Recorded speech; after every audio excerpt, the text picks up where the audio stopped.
안녕하십니까. 내집 짓기 프로젝트 가이드 SI건설 유수일 대표입니다. 인생에서 내 첫 집을 짓는다는 얘기는 얼마나 설레이는 일일까요? 하지만 실제로 집을 지으려고 한다면 막막하고 어려운 일일 수밖에 없습니다.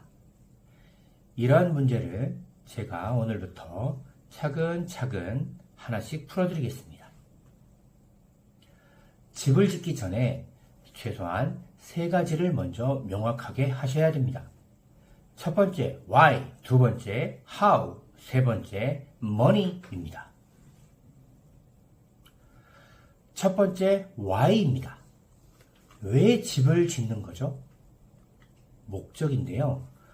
예를 들어서 가족을 위한 공간을 만들고 싶다거나 아니면 투자 목적인지 정하셔야 합니다.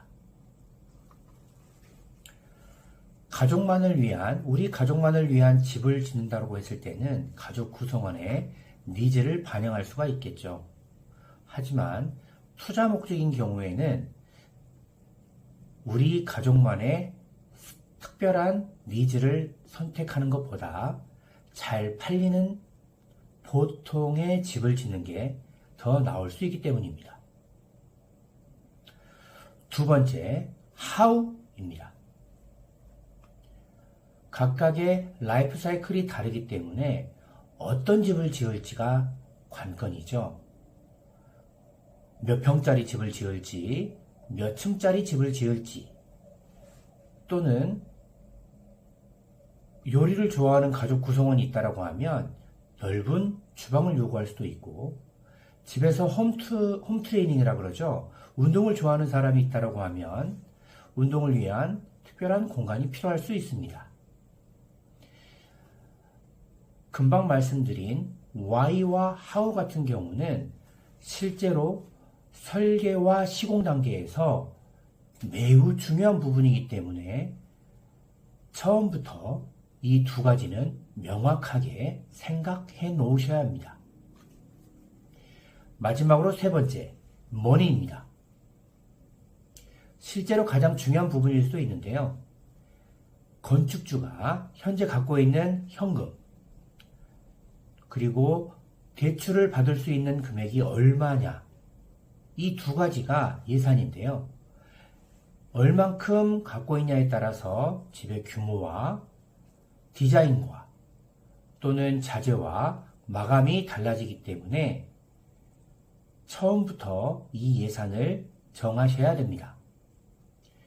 실제로 그 예산으로 쓰이는 것은 설계비, 시공비, 그 다음에 각종 공과금, 마지막으로 예비비입니다. 설계비와 시공비는 다 알 수 있지만 가장 중요한 것은 예비비입니다.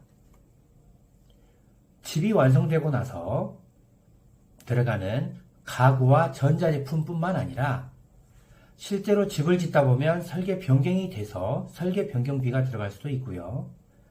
건축주가 이것도 해보고 싶고 또는 저것도 해보고 싶어서 건축 시공 단계에서 많은 변화가 일어날 수 있기 때문에 그 변화를 추가 공사비라고 할 수 있습니다. 즉, 예비비를 무시하실 수 없는 부분입니다. 오늘은 첫 시간으로 집을 짓기 전에 생각해야 될 3가지를 먼저 말씀드렸습니다. why, how, money입니다. 다음 시간부터는 본격적으로 설계에 관련돼서 말씀드리겠습니다. 지금까지 SI건설 유세일 대표였습니다. 감사합니다.